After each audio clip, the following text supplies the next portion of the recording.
Same सैक्स marriage act के उपर supreme court का आया बयान। सुप्रीम कोर्ट ने सेम सैक्स मैरिज एक्ट नूं लैके कही ना। जानो की है पूरा मामला इस खास रिपोर्ट दे विच। तुसीं वेख रहे हो द टीवी NRI। मैं हाँ गर्म इस वेले दी वड्डी ते अहम खबर जुड़ी है सेम सैक्स मैरिज नूं लैके। जी हाँ, दस दिए कि बीते कुछ महीने पहला केंद्र सरकार दे वालों पटीशन 46 पन्नियां दी दर्ज करवाई गई सी सुप्रीम कोर्ट दे विच, जिस दे विच उन्हां दा कहना सी कि जिहड़ा सेम सैक्स मैरिज है वो भारतीय परंपरावां दे अगेंस्ट है। ते उस तो बाद जिहड़ी कह लईए हुण इस वड्डे फैसले दे उपर सुप्रीम कोर्ट ने अपना बयान दिता। सुप्रीम कोर्ट ने कहा है कि सेम सैक्स मैरिज नूं मानता देना यह कोर्ट दा हक नहीं है, पर कोर्ट इस बाबत अपनी व्याख्या जरूर कर सकती है। इस नाल ही सुप्रीम कोर्ट ने इन्हां जोड़ियां नूं बच्चा गोद लैण दे बारे इजाजत जरूर दे दी है, पर उत्थे ही उन्हां दा कहना है कि जिहड़ी यह कानून है वह असीं सांसद ते छड्ड दिया, ना कि यह कानून बनाने दा हक अदालत है।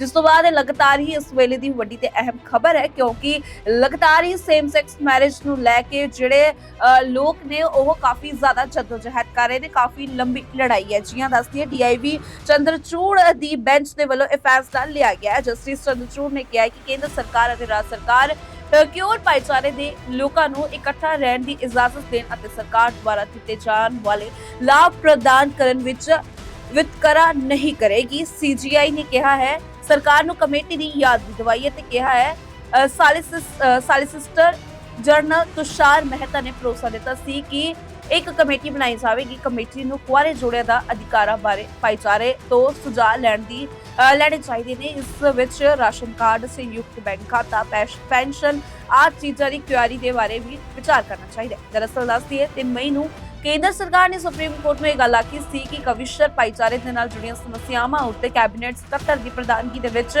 एक कमेटी बनाई जाएगी। केंद्र दी तरफों सिलेक्टर जनरल तुषार मेहता ने उदों कहा सी कि समलिंग जोड़ियां नूं समाजिक लाभ प्रदान करन बारे अदालत द्वारा उठाए गए सवालों उत्ते सरकार दा सकारात्मक विचार है। इस नाल ही हुण दस्सिए कि इस दौरान ही फैसले दे विच सरकार ने इस दलील नूं खारिज कर दिता है कि जिहड़ी समलिंगिकता विआह है यानी कि सेम सैक्स मैरिज है वो एक शहरीकरण सोच है, क्योंकि उन्हां दा कहना है कि जेकर असीं आम भाषा दे विच गल कर लईए कि शहरां दे विच भी गरीब लोग रहिंदे ने ते इह धारणा बनाना कि जिहड़ा इह एक शहरी सोच है कि सेम सैक्स यानी कि मुंडे दा विआह या कुड़ी दा विआह शहरां दे विच हो सकदा है, आम पिंडां दे विच भी हो सकदा है। उन्हां ने एग्जाम्पल दे के जरूर समझाया कि जिहड़े गरीब ने वो शहरां दे विच भी रहिंदे ने। इस करके तुसीं जिहड़ा तर्क दे रहे हो कि शहरी सोच है ते साडी भारतीय परंपरा उत्ते यह कुछ असर पै सकता है, साडी परंपरा के खिलाफ है, तो बहुत गलत धारणा है। इस करके जो कानून है उसकी बढ़ना है या नहीं बढ़ना ये तो जो सांसद ही तय कर सकते हैं, पर हाँ असी इस व्याख्या का पूरा एक्सप्लेन जरूर कर सकते हैं। ये DIV चंद्रचूड़ की कह लीए 5 मैंबरी बैठक के वालों जानकारी साझा की गई है। इस नाल ही उन्होंने ये भी कहा कि बच्चे जड़े है वो गोद ले जा सकते हैं। इस तो बाद एक बड़ा फैसला सुप्रीम कोर्ट ने दिता। हालांकि सुप्रीम कोर्ट ने इस बाबत लॉ बढ़ना चाहिए नहीं बढ़ना चाहिए उस बारे कोई भी जानकारी नहीं दी है, क्योंकि सुप्रीम कोर्ट ने सदा ही सरकार के उपर यह मामला सुट दिता है। इस तो बाद काफी मामला पकदा होया नजर आ रहा। इस नाल ही सुप्रीम कोर्ट ने यह भी कहा है कि जिस तरीके दे नाल आम व्यक्ति जिहड़ा है वो अपना साथी चुन सकता है, तो दूसरी तरह सुप्रीम कोर्ट ने कहना कि ये तो कुदरत के हथ मन्ने है कि कोई बंदा जिहड़ा है इस तरीके की फीलिंग्स रखता है तो उसनूं भी अपना साथी चुनने का पूर्ण तौर पर अधिकार है। तो ये गल कहनी कि ये तो सिर्फ भारत की परंपरा के अगेंस्ट है, ये गल बिल्कुल सही नहीं है। तो सुप्रीम कोर्ट का फैसला आया है। लगातार इस बाबत जानकारी साझा कर रहे हैं, क्योंकि सुप्रीम कोर्ट के वालों एक ऐतिहासिक गल आखी गई है। दसिए लगातार ही केंद्र सरकार के वालों 40 पन्नियां दी एक हल्फनामा दर्ज करवाया गया सी, तो उस विच उन्हां दे वालों एक गल कही सी कि किस तरीके दे नाल जो कह लीए कि यह साडी भारतीय परंपरावां दे अगेंस्ट है। पर जेकर असीं इतिहास दे वल झांत मारीए तो काफ़ी ज़्यादा पिछे जाण तो बाद यह गल ਮਿਲ ਸਕਦੀ ਹੈ। ਸਾਨੂੰ ਕਈ ਵੈਦਿਕ ਪੁਰਾਣਾਂ ਦੇ ਵਿੱਚ ਵੀ ਮਿਲਦੀ ਹੈ ਕਿਸ ਤਰੀਕੇ ਦੇ ਨਾਲ ਉਸ ਸਮੇਂ ਦੇ ਵਿੱਚ ਵੀ ਅਜਿਹੇ ਮਾਮਲੇ ਆਉਂਦੇ ਸੀ ਤੇ ਉਹਨਾਂ ਦੇ ਉੱਪਰ ਗੱਲ ਕੀਤੀ ਜਾਂਦੀ ਸੀ। ਪਰ ਹੁਣ ਇਹ ਭਾਰਤੀ ਪਰੰਪਰਾ ਦੇ ਅਗੇਂਸਟ ਹੁਣ ਸੁਪਰੀਮ ਕੋਰਟ ਨੇ ਆਪਣਾ ਫੈਸਲਾ ਸੁਣਾਇਆ। ਜੀ ਹਾਂ, ਇਹ ਵੀ ਦੱਸਦੀ ਹੈ ਕਿ ਵਿਆਹ ਨੂੰ ਇੱਕ ਅਜਿਹੀ ਸੰਸਥਾ ਨਹੀਂ ਕਿਹਾ ਜਾ ਸਕਦਾ ਜਿਸ ਨੂੰ ਬਦਲਿਆ ਨਹੀਂ ਜਾ ਸਕਦਾ, ਯਾਨੀ ਕਿ ਸੁਪਰੀਮ ਕੋਰਟ ਦੇ ਵੱਲੋਂ ਗੱਲਾਂ ਆਖੀਆਂ ਗਈਆਂ ਹੈ। ਨਿਯਮਾਂ ਕਾਰਨ ਵਿਆਹ ਇੱਕ ਕਾਨੂੰਨੀ ਸੰਸਥਾ ਬਣ ਗਿਆ ਹੈ। ਸੁਪਰੀਮ ਕੋਰਟ ਆਪਣੀ ਸੰਸਥਾਗਤ ਸੀਮਾਵਾਂ ਦੇ ਕਾਰਨ ਵਿਸ਼ੇਸ਼ ਵਿਆਹ ਐਕਟ ਨੂੰ ਖਤਮ ਨਹੀਂ ਕਰ ਸਕਦਾ। ਸੰਵਿਧਾਨ ਦੇ ਤਹਿਤ ਕਿਉਂ ਲੋਕਾਂ ਨੂੰ ਇਕੱਠੇ ਰਹਿਣ ਦੀ ਆਜ਼ਾਦੀ ਦਿੱਤੀ ਗਈ ਹੈ। ਜਿਨਸੀ ਰੁਝਾਨ ਦੇ ਆਧਾਰ ਉੱਤੇ ਫੈਸਲਾ ਨਹੀਂ ਕੀਤਾ ਜਾ ਸਕਦਾ ਕਿ ਉਹ ਇਕੱਠੇ ਰਹਿਣਗੇ ਜਾਂ ਨਹੀਂ। ਕਿਉਂ ਜੋੜਿਆਂ ਅਤੇ ਅਣਵਿਆਹੇ ਜੋੜਿਆਂ ਨੂੰ ਬੱਚਾ ਗੋਦ ਲੈਣ ਦਾ ਅਧਿਕਾਰ ਹੈ। CARA ਦੇ ਨਿਯਮ ਗੈਰ ਸੰਵਿਧਾਨਿਕ ਹਨ। ਮੌਜੂਦਾ ਕਾਨੂੰਨਾਂ ਦੇ ਤਹਿਤ ਇੱਕ ਟਰਾਂਸਜੈਂਡਰ ਵਿਅਕਤੀ ਨੂੰ ਵਿਆਹ ਕਰਨ ਦਾ ਅਧਿਕਾਰ ਹੈ। ਸੁਪਰੀਮ ਕੋਰਟ ਨੇ ਗੱਲ ਆਖੀ ਹੈ। ਇਸ ਮਾਮਲੇ ਦੇ ਵਿੱਚ ਮੁੱਖ ਪਟੀਸ਼ਨ ਸੁਪਰੀਓ ਅਤੇ ਅਭੇ ਡਾਂਗ ਸਨ। ਇਸ ਤੋਂ ਇਲਾਵਾ 20 ਹੋਰ ਪਟੀਸ਼ਨਾਂ ਦਾਇਰ ਕੀਤੀਆਂ ਗਈਆਂ। ਸਿਰਫ ਚੀਫ ਜਸਟਿਸ DIV ਚੰਦਰਚੂੜ ਦੀ ਅਗਵਾਈ ਵਾਲੀ ਵਿਧਾਨਿਕ ਬੈਂਚ ਨੇ 10 ਦਿਨ ਤੱਕ ਪਟੀਸ਼ਨਾਂ ਉੱਤੇ ਸੁਣਵਾਈ ਕੀਤੀ ਹੈ। ਇਸ ਸੰਵਿਧਾਨਿਕ ਬੈਂਚ ਦੇ ਵਿੱਚ ਜਸਟਿਸ ਸੰਜੇ ਕਿਸ਼ਨ ਕੋਲ, S ਰਵਿੰਦਰ ਭੱਟ, हेमा कोहली ਅਤੇ PS ਨਰਸਿਮਹਾ ਵੀ ਸ਼ਾਮਿਲ ਸਨ। ਸੁਣਵਾਈ ਤੋਂ ਬਾਅਦ ਅਦਾਲਤ ਨੇ 11 ਮਈ ਨੂੰ ਆਪਣਾ ਫੈਸਲਾ ਸੁਰੱਖਿਅਤ ਰੱਖ ਲਿਆ ਸੀ। ਕੇਂਦਰ ਸਰਕਾਰ ਨੇ ਕਿਹਾ ਸੀ ਕਿ ਜੇਕਰ ਸਮਲਿੰਗ ਵਿਆਹ ਨੂੰ ਮਾਨਤਾ ਦੇਣੀ ਹੈ ਤਾਂ ਸੰਵਿਧਾਨ ਦੀਆਂ 158 ਧਾਰਾਵਾਂ, ਭਾਰਤੀ ਦੰਡ ਸਾਹਿਤ ਯਾਨੀ ਕਿ IPC ਤੇ CRP ਅਤੇ ਹੋਰ 28 ਕਾਨੂੰਨਾਂ ਨੂੰ ਬਦਲਣਾ ਹੋਵੇਗਾ। ਇਸ ਨਾਲ ਹੀ ਸਰਕਾਰ ਦੀ ਦਲੀਲਾਂ ਉੱਤੇ ਹੁਣ ਕਹਿ ਲਈਏ ਕਿ ਸੁਪਰੀਮ ਕੋਰਟ ਨੇ ਆਪਣਾ ਇਤਿਹਾਸਿਕ ਫੈਸਲਾ ਸੁਣਾਇਆ ਹੈ। ਇਸ ਨਾਲ ਹੀ ਲਗਾਤਾਰ ਤੁਹਾਨੂੰ ਦੱਸਦੀ ਹੈ ਕਿ ਅੱਜ ਦੇ ਸਮੇਂ ਦੇ ਵਿੱਚ ਸੁਪਰੀਮ ਕੋਰਟ ਨੇ ਫੈਸਲਾ ਸੁਣਾਇਆ ਹੈ ਕਿ ਜਿਹੜੇ ਜੋੜੇ ਨੇ ਉਹ ਗੋਦ ਬੱਚਾ ਜ਼ਰੂਰ ਲੈ ਸਕਦੇ ਨੇ। ਇਸ ਤਰੀਕੇ ਦੀਆਂ ਵੱਡੀਆਂ ਤੇ ਤਾਜ਼ੀਆਂ ਖਬਰਾਂ ਦੇਖਣ ਦੇ ਲਈ ਜੁੜੇ ਰਹੋ ਤੁਸੀਂ TV NRI ਦੇ ਨਾਲ। LGBTQIA+ कम्युनिटी ने बहुत संघर्ष किया है और कई सालों से संघर्ष किया है।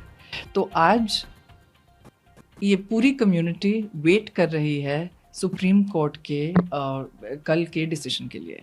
अब ये डिसीजन फेवर में आया तो बहुत खुशी होगी और जो सम्मान ड्यू है इस कम्युनिटी को और इन कपल्स को जो शादीशुदा हैं और इनके बच्चों को वो घर आ जाए तो फिर वही जो दिवाली आ जाएगी जिसे कहते हैं। लेकिन अगर ना भी आए तो हमें ये याद रखना है कि संघर्ष लंबा रहा है, संघर्ष लंबा रहेगा। और जो अधिकार हैं, जो हम जन्म सिद्ध अधिकार हैं, उनको जन्म सिद्ध अधिकार कहा जाता है, चाहे कोई उन अधिकारों को रिकॉग्नाइज करे या ना करे। तो ये याद रखना बहुत ज़रूरी है कि जो जन्म सिद्ध अधिकार हैं वो लोग नागरिक इस देश के वो लेकर चलते हैं। कहीं ना कहीं ये पूरा मुद्दा है अधिकारों का तो है ही, साथ में इमोशंस का भी है, पर्सनल चॉइस का भी है और इसको लेकर समाज में तमाम तरह की भ्रांतियां भी हैं, तो परसेप्शन भी हैं। क्या लगता है कि कल जो भी फैसला आएगा उसके बाद से कुछ समाज पे या इस सोसाइटी पे कुछ चेंजेस आने की उम्मीद लगती है? आप याद कीजिए 2009 से पहले कि जब समलैंगिकता को क्रिमिनलाइज किया गया था और जब वो हटाया गया था तो आसमान नहीं टूट पड़ा? नहीं, जो लोग पहले दबे दबे से रह रहे थे वो खुल के रहने लगे। जिनके बच्चे दबे दबे से रह रहे थे उनके माता पिता को पता चला कि भाई ये कोई क्रिमिनल बात नहीं है, उन्होंने उनको एक्सेप्ट करना शुरू कर दिया। ये याद रखना बहुत ज़रूरी है कि हमारे कोर्ट कचहरी सिर्फ मामलों को डिसाइड नहीं करते, वो एक सोसाइटी में मैसेज भी भेजते हैं कि क्या सही है क्या गलत है। तो कल जो भी डिसीजन आएगा ये याद रखना है कि हमारे संविधान में जो आर्टिकल 21 कहता है कि अ लाइफ विद डिग्निटी, लोगों की रिस्पेक्ट करना, लोगों की चॉइसेस को रिस्पेक्ट करना, तो वो हमारे पूरे समाज को रिस्पेक्ट करना सीखना चाहिए। बहुत ज़रूरी है, सिर्फ समलैंगिक रिलेशनशिप्स में ही नहीं, हर चीज़ में, रहन सहन में, खान पान में